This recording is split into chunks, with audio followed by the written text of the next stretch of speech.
Boa noite, Letícia. Bom, boa noite a todos e a todas, né? Como eu já tinha antecipado, na verdade, a grande surpresa não é essa imagem um pouco precária que está aqui, porque, afinal de contas, aqui, infelizmente, eu não tenho uma sala instagramável, né? Então, tenho esses problemas aqui de luminosidade e tal, mas a grande surpresa é a presença do professor Ângelo, né? Que eu já tinha apresentado para vocês no início do nosso curso, lá naquele verão longínquo, né, de 2020, né, desse ano tão maluco, mas que tem surpresas como, por exemplo, surpresas agradáveis, como a própria participação do professor Ângelo nessa ocasião, né? Hoje a gente tinha combinado de falar justamente sobre o direito na antiguidade clássica, precisamente em Roma. Então, tratar aí de séculos de história em uma aula, né, foi uma tarefa árdua e ingrata que eu concedi ao professor Anjo, mas tenho certeza que ele vai dar conta de maneira muito competente com tudo aquilo que ele faz. Vou, inclusive, desligar aqui o meu som, e aí agora a aula está a cargo do professor Anjo. Vai lá, é com você. Responsabilidade essa daí, viu? Pessoal, boa noite. Eu queria primeiro saber se todo mundo me escuta bem, se tá ok, tá tranquilo. Perfeito. Assim como o professor Morton, não tenho um espaço aqui instagramável também.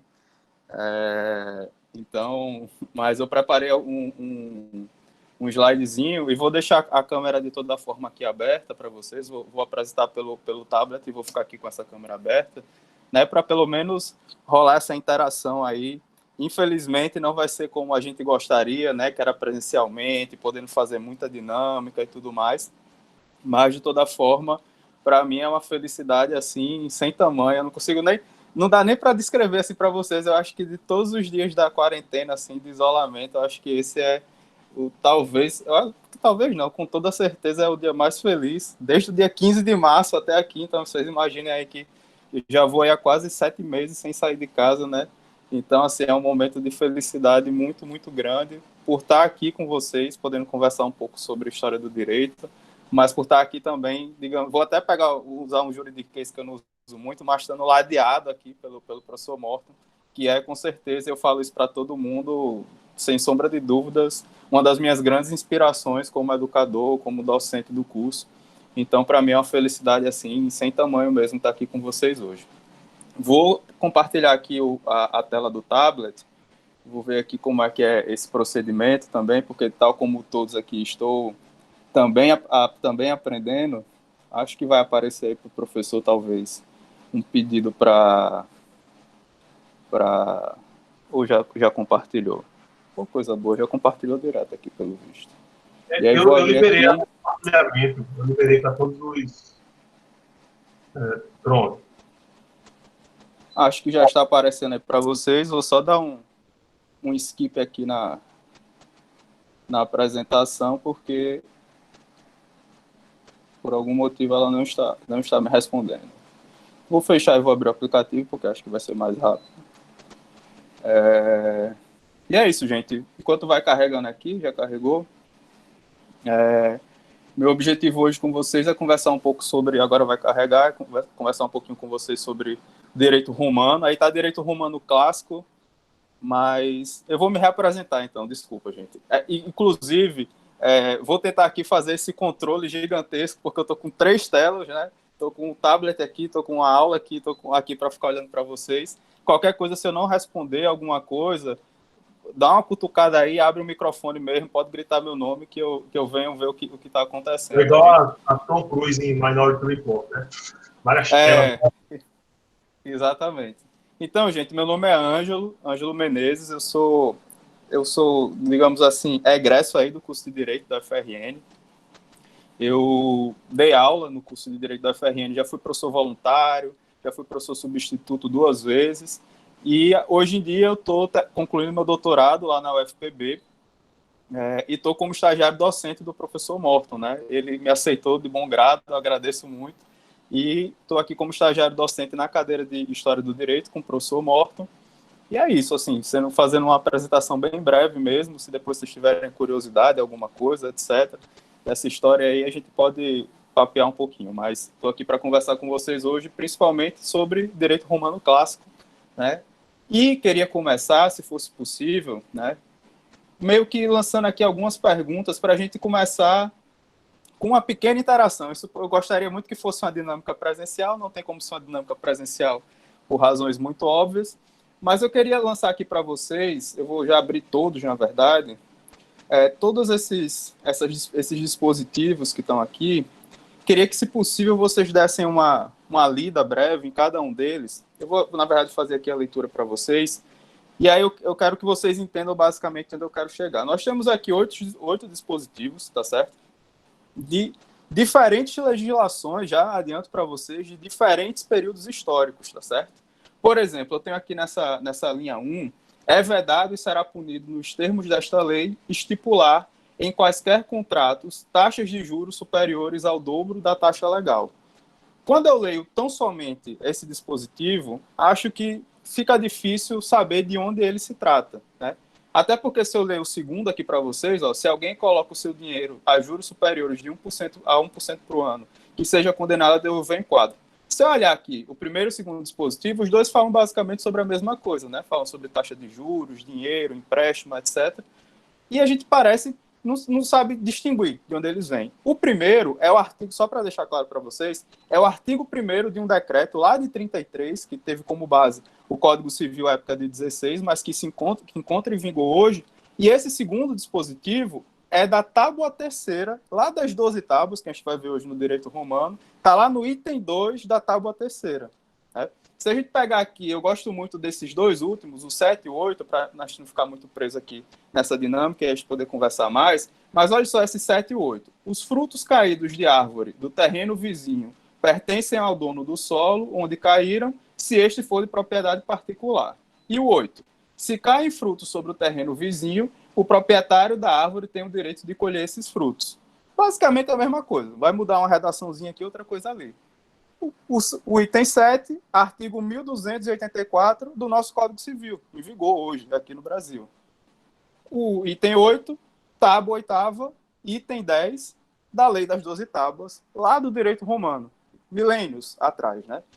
Então, a gente não teve como fazer essa dinâmica presencialmente, eu colocar para vocês ficarem quebrando a cabeça para adivinhar, etc. Mas ela serve justamente para a gente abrir aqui. Não sei se parou de compartilhar minha tela por algum motivo. Parou? Ou tá aí ainda? Parou, amigo. Parou. Por algum motivo, o Meet deu uma paradinha aqui. Vamos voltar. Mas eu coloquei basicamente isso aí com vocês. Espero que esteja voltando. Não voltou. E lá, o Meet.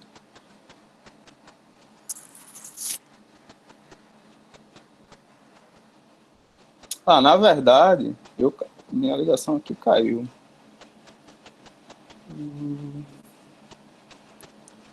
Voltar a participar. Por algum motivo eu saí. Será que voltou? Voltou. Não, mas a gente está ouvindo e escutando. Pô, a gente está vendo e escutando. Vou só voltar aqui a compartilhar, porque por algum motivo ela caiu. Mas essa dinâmica, pessoal, era só para vocês perceberem um pouco essa distinção, essa diferença que não existe, na verdade, em muitos pontos, e as contribuições, e vocês entenderem a atualidade, na verdade, de algumas discussões que a gente vai ter hoje aqui ao trabalhar o direito romano, tá certo? Dito isso, eu coloquei aqui esse material, depois eu vou passar o link para o professor Morton e ele disponibiliza para vocês, tá certo? É só um linkzinho do Prezi. Então, eu coloquei aqui algum material complementar para que vocês depois pudessem dar uma olhada, tudo mais, para quem quiser realmente se aprofundar no tema, tá certo? Pessoal, para a gente falar sobre direito romano, a gente tem que partir de dois pressupostos que eu considero assim, dois pressupostos fundamentais. O primeiro deles é o seguinte: quando vocês pensarem em civilização romana, vocês precisam ter em mente o seguinte: a civilização romana, ela existiu durante um período imenso da história da humanidade, sobretudo se a gente fizer um recorte puramente ocidental, né? Então, se a gente pegar Roma desde as suas origens, né, lá quando ainda era praticamente um conjunto de pequenas vilas, até o final do Baixo Império, até o final do Império, né, início da Idade Média, a gente vai ter aí tranquilamente um milênio, 1000 anos, gente. Então, se a gente parar para pensar hoje, aqui agora, e a gente retroceder 1000 anos atrás, a gente vai para a Idade Média. Imagina a quantidade de coisa que aconteceu entre 1020 e 2020, né? Toda a parte mais absurda das coisas que aconteceram, que vocês vão estudar na parte da Idade Média, né? O início da modernidade, as grandes navegações, revoluções burguesas, Revolução Industrial, 2 guerras mundiais, enfim, olha a quantidade de coisa que aconteceu nesse espaço de tempo.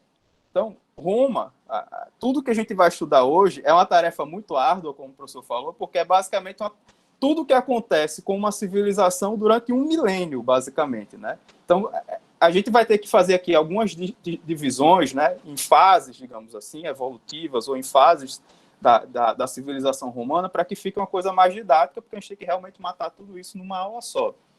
E o segundo ponto, que eu acho que é um ponto também importante, ou um ponto interessante de se destacar, é que, diferentemente de alguns outros agrupamentos, diferentemente de algumas outras, entre aspas, civilizações, né, ou, enfim, outros grupos que se estuda, como, por exemplo, Grécia, que vocês estavam estudando agora recentemente, o direito em Roma, ele já não dá-se, assim, ele já não alcança desde o início, assim, grandes conotações, não é um direito... A sociedade romana, né, ou a civilização romana, é uma civilização que durante boa parte, né, durante toda a realeza, como a gente vai ver, durante boa parte da república, é uma civilização que ainda está descobrindo ali, engatinhando sobre como danado funciona esse direito. É o que uma classificação de um autor chamado... Acho que vai ficar saindo toda hora essa tela enfim, da apresentação, por algum motivo. Eu acho que é como ela fica minimizada, ela fica bagunçando assim. Mas, enfim. Aparece aqui, professor, como se eu tivesse sido removido, mas obviamente não foi. Foi o aplicativo que me trollou aqui. Mas eu fico indo e voltando, não tem problema não. Não, eu sei, é o aplicativo mesmo que fica trollando a gente. Talvez seja uma limitação pelo fato de você não ter criado a sala, não sei. Não sei realmente a razão disso, não. Não, mas tudo bem. Agora que eu peguei o macete, é rapidinho para voltar. Cada 10 minutinhos cai e a gente volta. Então, pessoal, só para fechar essa parte mais introdutória, né? Então, tenham em mente que durante a fase da realeza e boa parte da fase da república, a sociedade romana é uma sociedade que a gente pode classificar como uma sociedade proto-legal. Né? É uma sociedade, esse sufixo proto é tipo... da ideia de primeiro, né? Ou seja, ela está ali engatinhando, está começando a se organizar suas primeiras instituições, suas primeiras estruturas. Então, esse direito, na verdade, ele só vai alcançar o seu apogeu, principalmente ali do final da fase da República em diante, né? É quando a gente vai, inclusive, retirar as grandes contribuições que a gente vai ter, inclusive, para os dias atuais. Dito isso, a civilização romana ela pode ser dividida em fases, considerando basicamente 2 classificações. Né? Então, é até importante destacar isso, porque vocês vão pegar livros ou artigos e vocês vão encontrar nomenclaturas diversas, e isso pode causar um pouquinho de confusão. A civilização romana, ela, dentro de uma perspectiva mais política e social, ela pode ser classificada em 3 ou 4 fases, que é a fase da realeza, a fase da república, a fase do principado e a fase do baixo ou baixo ou império. Baixo império ou império. São essas 4 fases principais. E dentro de uma perspectiva mais jurídica relacionada ao direito romano, a gente pode fazer uma classificação entre aquele direito que é considerado o direito antigo ou o direito mais arcaico, o direito clássico romano e o direito pós-clássico romano. Então, a gente tem essas 2 distinções, essas 2 nomenclaturas, digamos assim, essas 2 divisões que a literatura científica vai fazer sobre. Vou dar aqui uma dica para vocês, se vocês quiserem anotar aí, se vocês quiserem utilizar. Eu acho que é de grande valia para a gente começar a conseguir fazer as relações por nós mesmos. Quando eu estou falando em direito antigo romano, eu estou falando de todo aquele direito que foi produzido durante a realeza, esse início da civilização romana, e boa parte da República. Sobram 100 aninhos só da República, que são justamente uma fase de intensa produção, que é que vai dar início justamente ao dito direito clássico romano. Então, quando eu estou falando de direito antigo ou arcaico romano, eu estou falando basicamente de toda essa classificação que vai estar compreendida dentro da realeza e dentro, inclusive... Opa, parou aqui de novo. Dentro da realeza e dentro de boa parte da República. Quando eu falo de direito clássico romano, eu estou falando justamente pegando, sobretudo, esses últimos 100 anos aí da República e uma parte do Principado. E quando eu falo em direito pós-clássico, né, romano, eu estou trabalhando com vocês justamente dentro dessa acepção do Baixo Império. Vou abrir agora a apresentação, porque agora realmente eu vou precisar dela para que vocês enxerguem alguma coisa. Dito isso, pessoal, vamos começar a trabalhar com a realeza, né? A realeza é o período, digamos assim, que demarca o início, né, da civilização romana, compreendida desde o início da civilização romana e vai até ali mais ou menos 510 a.C. Se vocês pegarem a literatura, ela vai dar para vocês diversas origens do povo romano, né? Existem os mitos, existem as lendas, né? Quase todas elas, inclusive, bem atreladas à história de Rômulo e de Remo, né? O que eu preciso que vocês tenham em mente, só para que vocês compreendam, para contextualizar, é que Roma, ela é fruto do quê? Povos que viviam numa região mais ou menos próxima, que foram se agrupando para se defender de invasões de povos estrangeiros, tá certo? Foram formando ligas para que pudessem se defender dessas invasões estrangeiras, e esses povos foram dominados, foram subjugados por um povo denominado de etruscos. Tá? Então, toda essa fase da realeza, inclusive, de Roma, ela vai ser uma fase onde você vai ter reis etruscos em Roma. A realeza termina com a expulsão do último rei etrusco, né, como a gente vai ver um pouco mais adiante. Então, a origem de Roma está muito atrelada a isso. Então, ela surge ali como um pequeno feudozinho ali, né, depois de passar por todo esse processo, depois dessa subjugação, né, onde vão começar a se desenvolver as primeiras práticas de agricultura, né, vai haver o primeiro assentamento dessas pessoas, e aí com a subjugação, inclusive, dos etruscos, vai subir os primeiros muros da cidade, né, e a partir disso Roma vai começar a se desenvolver e vai começar a se expandir, sendo que nesse primeiro momento Roma ainda é um agrupamento muito simplório de pessoas, né, dentro daquilo que a gente vai ver e que ela avança com o passar do tempo. Coloquei aqui para vocês só essa escultura, tá certo, da loba capitolina, que está justamente relacionada com essa origem mítica, né, com essa origem lendária de Roma, né, o papel aí da loba capitolina, justamente dos irmãos, ou do Rômulo e do Remo. O que é que a gente tem para falar de verdade sobre essa fase da realeza em Roma? Nessa fase, como eu falei para vocês, com a subjugação, né, o povo etrusco, né, ou melhor, um rei etrusco, ele passa a concentrar dentro dele, digamos assim, todas as funções, né, todo o poder de império que existia dentro do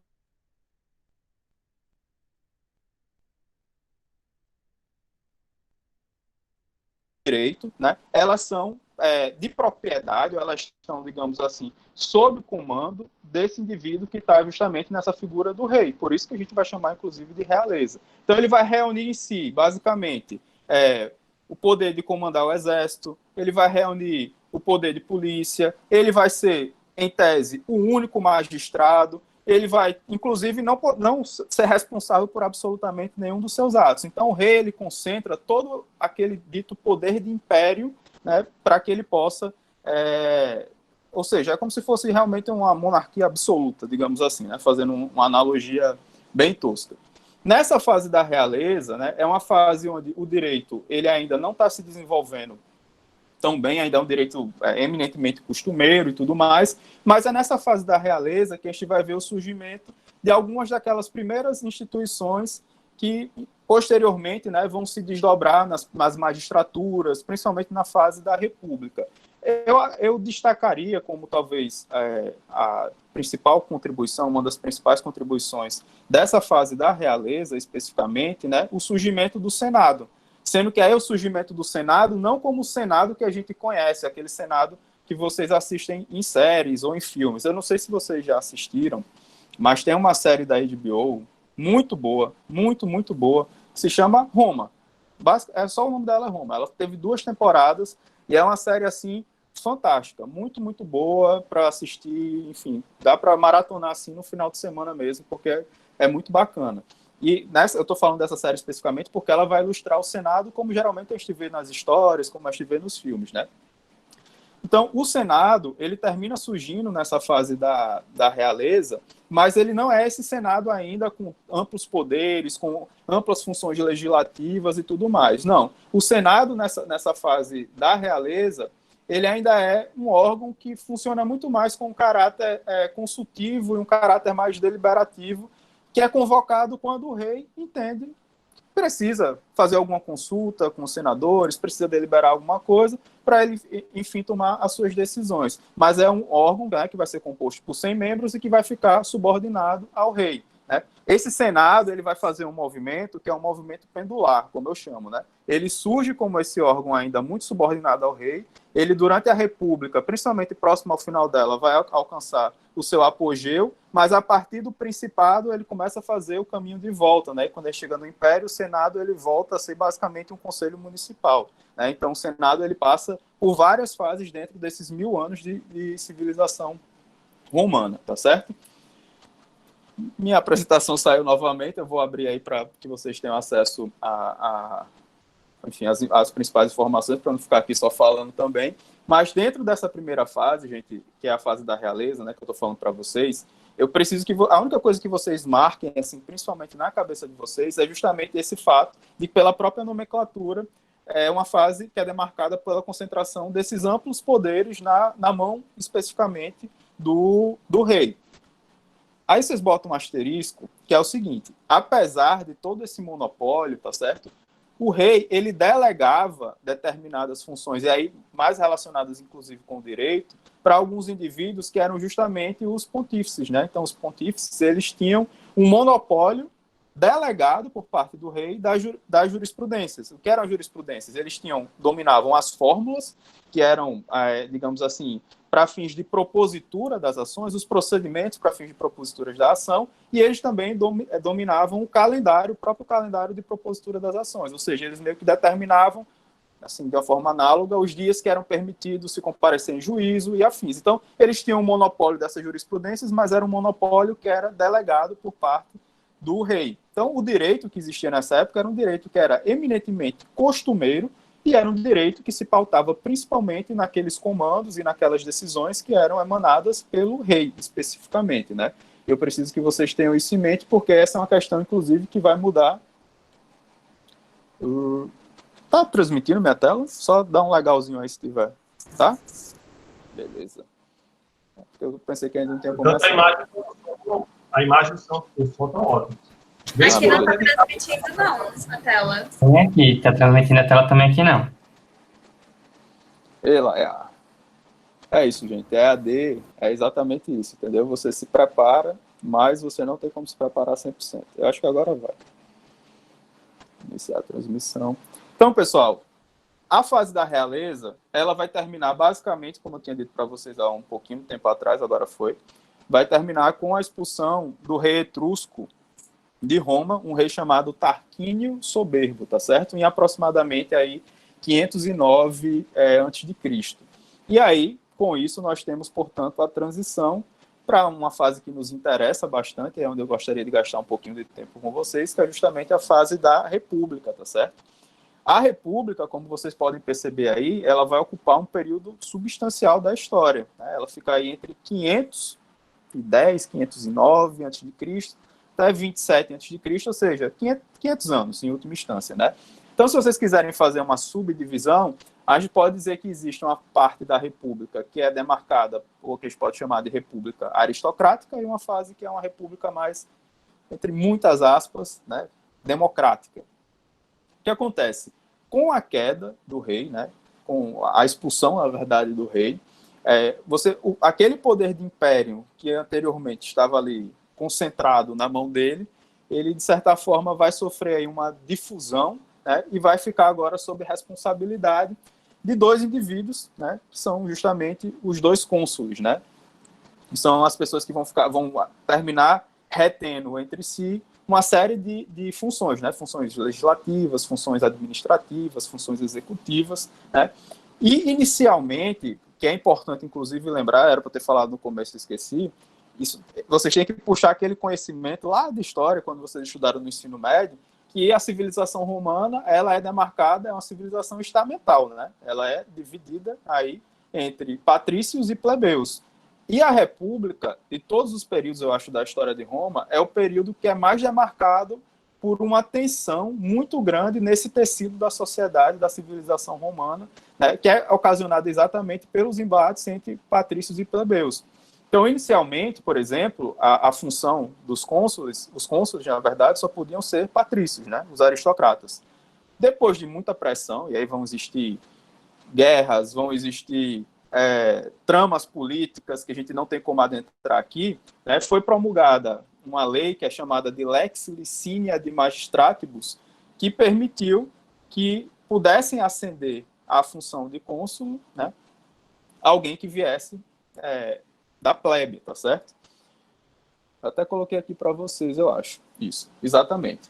E aí, a plebe, ela vai ao longo da República, né, dessa fase da República, ela vai galgar, ela vai justamente brigar, digamos assim, acho que fechou, acho que parou aqui novamente, inclusive. Ela vai... Parou. Ela vai galgar uma série de questões, né, em face da aristocracia. A partir desses conflitos, digamos assim, que vão existindo entre plebe e entre patrícios, tá certo? A plebe, ela vai não só alcançando o podendo galgar a função dos cônsules, mas eles vão, inclusive, passando a ocupar alguns cargos de magistratura, que é o que a gente vai ver um pouco adiante. Fato é que, em razão, né, dessas conquistas, digamos assim, da plebe, surge, inclusive, em Roma, meio que um estamento intermediário, que são os nobilitas, né? Que são algumas famílias, que são famílias de plebeus, mas que têm, nos seus antepassados, alguma pessoa que ascendeu, né, a algum cargo de magistratura ou até mesmo ao cargo de cônsul. Seria basicamente, assim, fazendo analogia, a nossa classe média brasileira, tá certo? Uma analogia, obviamente, bem rústica, tá, gente?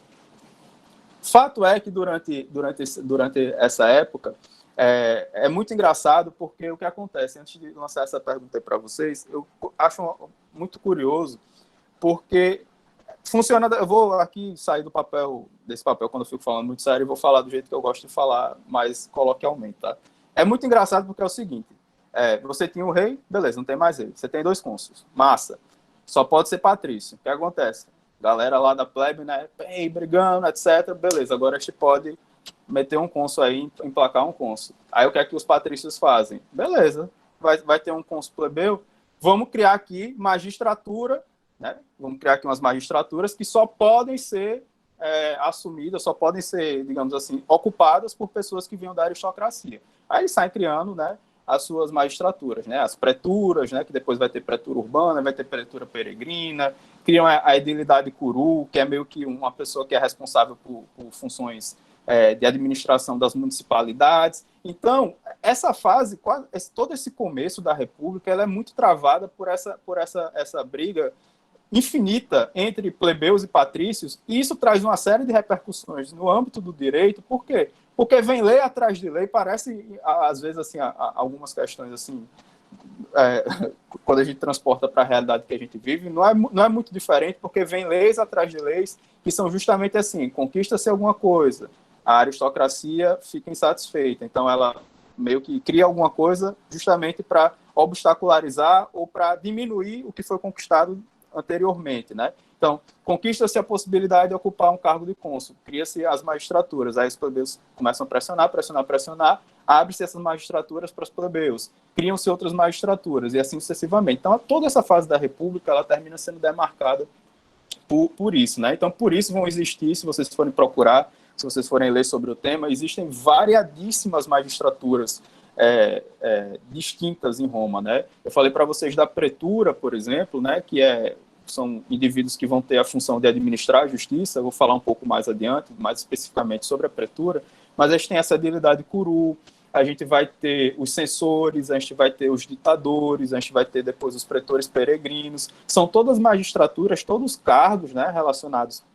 especificamente à justiça, ao direito, ou a funções legislativas que vão sendo criadas em razão dessas tensões que existem no tecido social da civilização romana durante esse período da República, né?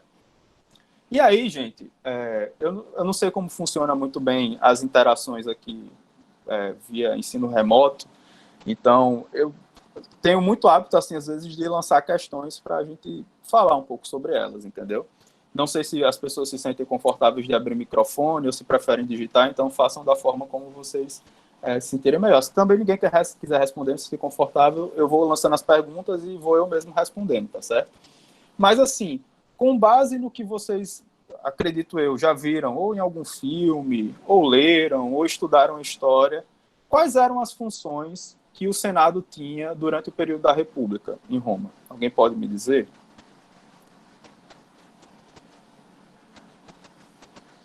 Carolina perguntou assim, né? Colocou, tipo, aconselhar mais alguém?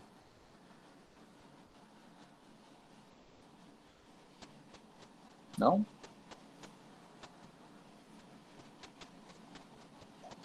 Monitorar? Ei, não digite não. Vou falar, vocês sempre falam tão envergonhados porque é professor, né? Matar Júlio César. Também. Consultivo. O pessoal tá tímido, é? Não sei se o pessoal tá tímido, o Morto tá dizendo aí que vocês estão meio tímidos. Gente, o Senado, durante essa fase da República, ele era realmente um órgão, como eu falei para vocês, muito importante, né? Ele vem fazendo justamente esse movimento pendular de ascensão, né?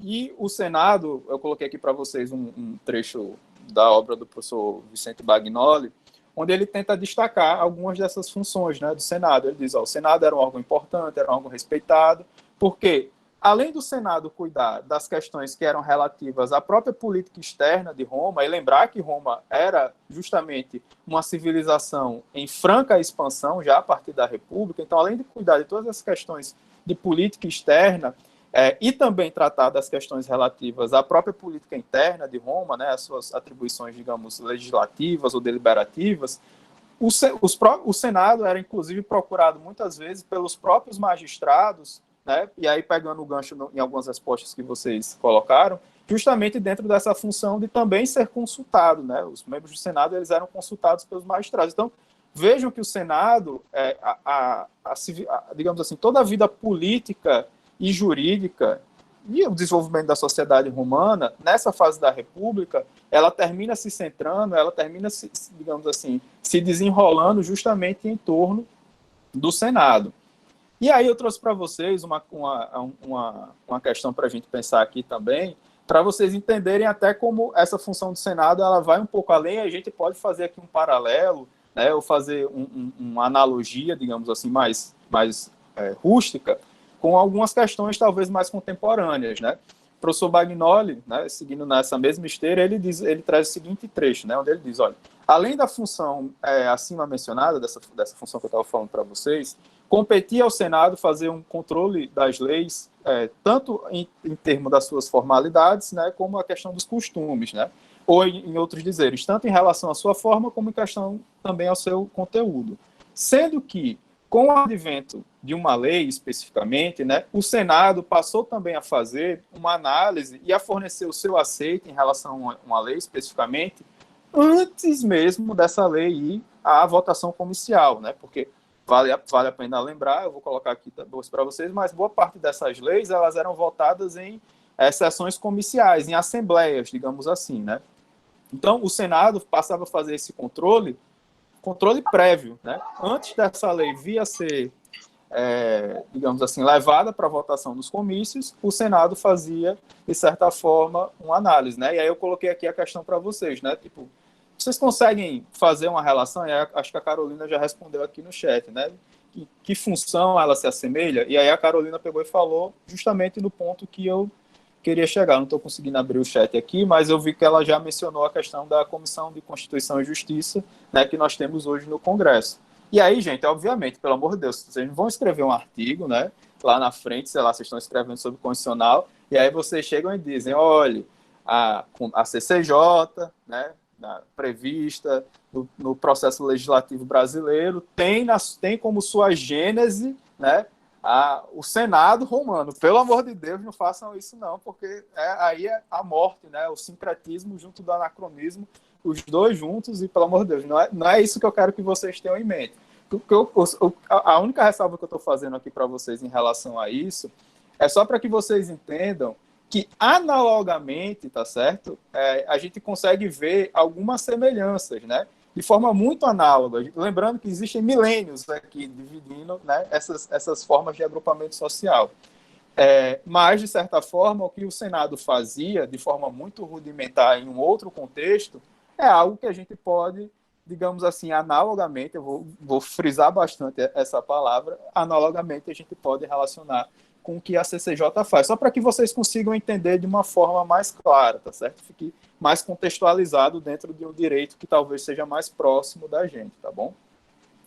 Coloquei aqui para vocês, pessoal, só para que vocês acompanhem e tudo mais, digamos assim, essa organizaçãozinha aqui, que é justamente o que eu estava dizendo para vocês, né? Em Roma, as leis, digamos assim, que eram promulgadas, as leis que eram válidas, as leis que existiam e que, de certa forma, regiam as relações sociais da época, elas eram fruto justamente desses comícios, né? Das assembleias comiciais, ou, enfim, dos variados tipos de comício que existiam com as variados tipos de magistratura ou com os variados tipos de estamento da sociedade romana, destacando-se aqui dentro desses 4 que eu coloquei para vocês, sem sombra de dúvida, né, o Conselho da Plebe, a Assembleia Geral da Plebe, que era justamente onde eram decididas, digamos assim, e eram votadas todas aquelas leis que, asterisco importante, eram destinadas à plebe. Né? Lembrar que as decisões que eram tomadas nas assembleias da plebe, no que é plebes, né? Enfim, a depender da nomenclatura, eram leis que eram destinadas especificamente à plebe. Roma era uma sociedade, como eu disse para vocês, apesar da gente falar dessas tensões, das conquistas, né, da plebe e tudo mais, mas era uma sociedade que era uma sociedade, de fato, em muitos aspectos, uma sociedade estamental, né? Então, tanto durante o período da realeza, mas principalmente durante essa fase da República, a gente vai ter como essa característica, né, esses plebiscitos, né, que eram feitos. Então, até a palavra plebiscito, que a gente utiliza bastante hoje em dia, né, a gente tem até uma previsão constitucional com essa nomenclatura, ela vem justamente, né, dessa ideia, né, dessas votações que eram feitas justamente nas assembleias da plebe. E, além disso, e aqui sim vale a ressalva, eu depois vou trabalhar com vocês a Lei das 12 Tábuas separadamente, porque eu acho que ela é um capítulo importante assim, para a gente falar.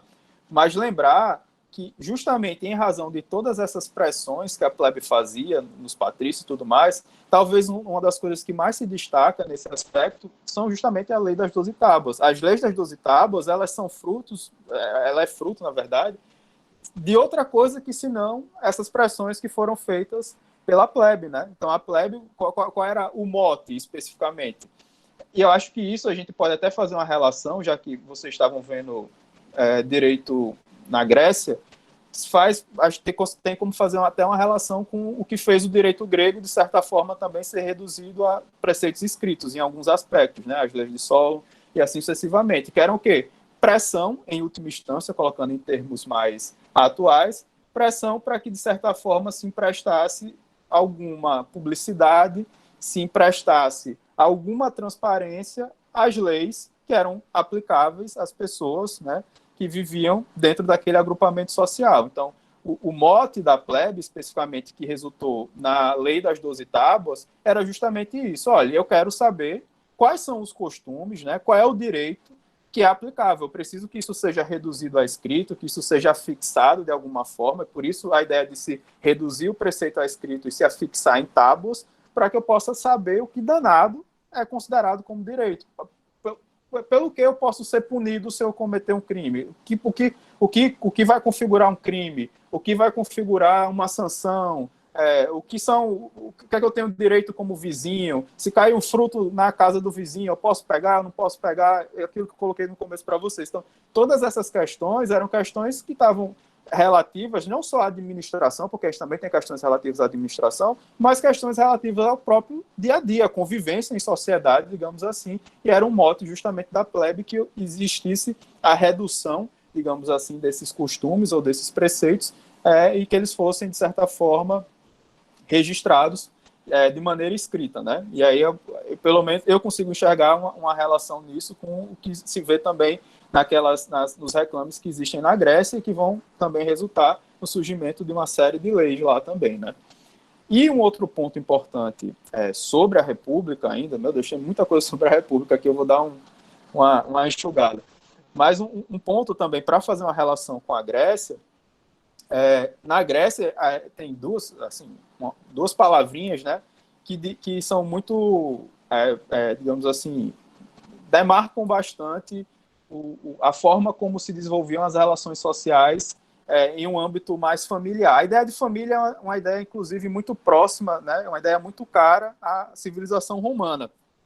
Então, na Grécia, a gente tinha os oikos, né, as oicas, que eram basicamente isso, e em Roma a gente tem justamente a questão das famílias. E em razão disso, a gente tem a questão do poder pátrio. Então, o poder pátrio, que inclusive era uma questão muito fixa na nossa convivência enquanto sociedade, até as modificações do direito das famílias, agora já, de 20 anos para cá, principalmente com a promulgação do Código Civil de 2002, então, a questão do poder pátrio,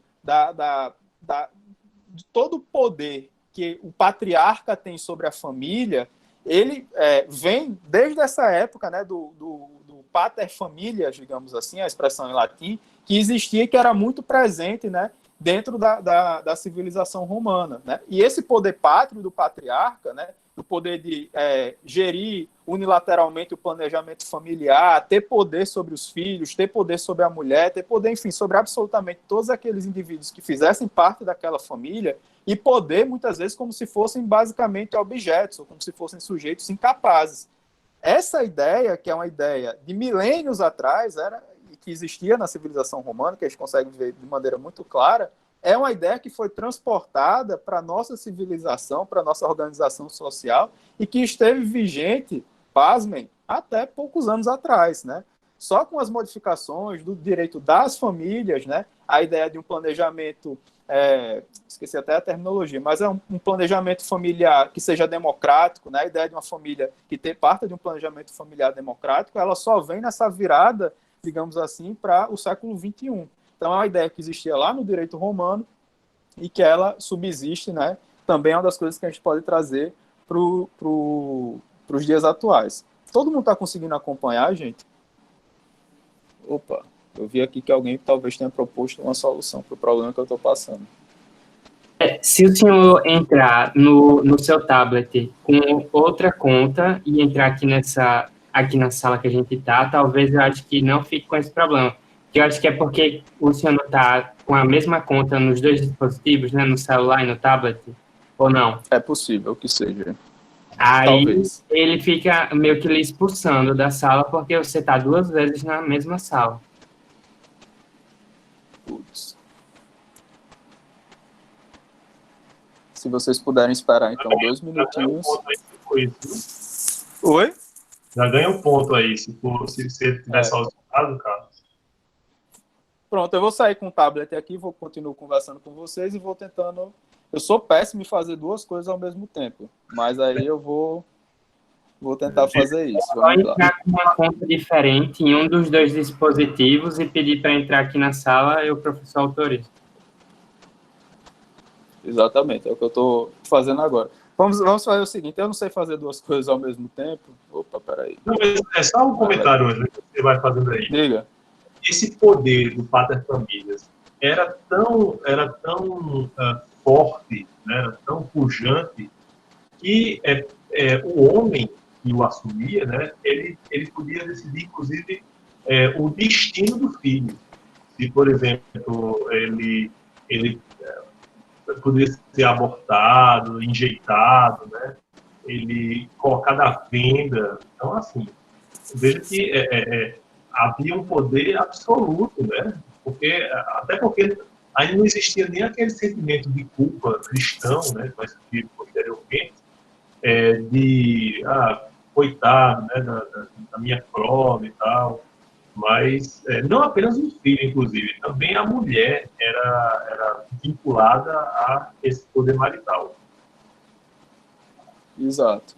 Acho que eu consegui entrar agora. Peraí. Vê se aparece aí, professor, uma solicitação. Já autorizei. Vamos ver se resolveu o problema. Você resolveu. Quem foi que falou? Foi Carlos? Foi? Foi. Carlos, muito obrigado. Você resolveu. Acredito que vai resolver. Pronto. Já pedi aqui para transmitir. Vamos ver se vai agora. Isso, inclusive, professor, que você mencionou, eu coloquei um videozinho no final, que é de um documentário, que é justamente de uma historiadora que ela saiu consultando várias fontes primárias, né, do direito romano. Então, ela olhou muito em lápides, e aí tem exatamente um ponto onde ele fala, onde ela justamente trabalha essa questão da decisão, por exemplo, sobre os filhos, especificamente, né? Ela fala do caso, por exemplo, de um pai que, por alguma questão, não sei se era pelo filho ter sido fruto de uma relação extraconjugal por parte da esposa, ele joga o filho no rio. Ele não concorda, ele não aceita o filho, etc., é um bastardo, ele vai lá e joga o filho no rio. Enfim, isso, inclusive, é visto, assim, não chega a acontecer, mas, de certa forma, é um spoiler, já que eu estou dando para vocês, mas isso acontece no seriado no Roma, né? Na transição da primeira para a segunda temporada tem uma situação mais ou menos parecida com essa, e aí, exatamente, e aí tem uma questão justamente que envolve justamente isso, e aí fica muito claro justamente esse poder que o homem, especificamente, que o patriarca tem, esse pater familia, digamos assim, que ele tem, o poder pátrio que ele tem em relação à sua família. Dito isso, pessoal, a República Romana, como eu falei, ela é uma fase muito extensa, né? Dura bastante tempo. E é justamente durante a República que a gente vai visualizando essa transição da sociedade romana, que deixa de ser uma sociedade proto-legal, digamos assim, e passa a ser uma sociedade, né, digamos assim, legal. Essa é uma distinção do autor, vocês podem procurar depois, se chama Michael Gagarin. Ela é muito interessante, assim, ela é bem didática para a gente conseguir, de certa forma, situar as variadas civilizações que existiram, principalmente aqui no Ocidente, mas as do Oriente também na Antiguidade, dentro desse quadro, né? Além disso, durante essa fase da República, a gente tem, basicamente, dois grandes tipos, tá, gente? Aqui é muito difícil categorizar, porque, assim, existe uma quantidade, a gente vai ver que Justiniano ele faz um trabalho incrível lá na frente em relação a isso, mas existe uma variedade muito grande de fontes do direito, né? Variados, existem os éticos magistrados, mas, enfim, se a gente pudesse classificar, de certa forma, a gente tinha duas grandes modalidades de lei, né? A gente tinha as leis que eram as ditas lex rogata, né? Que são leis que eram propostas pelos magistrados e vinham a ser aprovadas nesses comícios que eu estava falando para vocês, e nós tínhamos as lex data, né? Que eram leis... Opa, parou? Não parou? Enfim, parou. Acho que não solucionou não, Carlos, mas enfim. Acho que deve ser alguma coisa do tablet, na verdade. Mas dessa pelo vez menos eu não não saí saiu da reunião. Exatamente. Aí realmente fica bem mais prático. Muito obrigado, viu? Então já está voltando aí para vocês. Nós temos... Oi? Resolveu só metade do problema, meio ponto. Não, já resolveu. Para mim, já resolveu muita coisa. Então, nessa época, né, nós temos, portanto, esses dois grandes tipos, né, duas grandes categorias de lei. Uma coisa que eu coloquei aqui para vocês como você sabia, que era muito uma coisa que se enxergava também nessa fase do direito romano, que era o fato do magistrado, com o passar do tempo, foi se criando o hábito do magistrado que era selecionado para exercer o cargo, ele passava a inscrever, né, digamos assim, o seu édito, né, as fórmulas, enfim, essas questões, ele passou a escrever isso em uma tábua branca, né, e afixar para que as pessoas, de certa forma, elas pudessem também ter acesso a isso. E esses étios desses magistrados é uma das fontes mais interessantes que a gente vai encontrar, inclusive, no direito romano. Por quê? Porque esses étios, eles, de certa forma, permitiam uma flexibilização do que era chamado ius civile, né? Ou seja, existiam corpos de normas, né, que emanavam de leis, que emanavam justamente dessas votações que eram feitas e tudo mais, mas através desses éticos, né, o magistrado ele podia, com o passar do tempo e com o aumento dos seus poderes, digamos assim, nessa fase da República, ele podia fazer meio que analogamente um exercício de ponderação. Então, em determinados casos, né, que tivesse algum tipo de peculiaridade, ele poderia, a partir, digamos assim, desses critérios que ele estabelecia previamente, ele podia, de certa forma, fazer uma ponderação, uma flexibilização desse ius civile.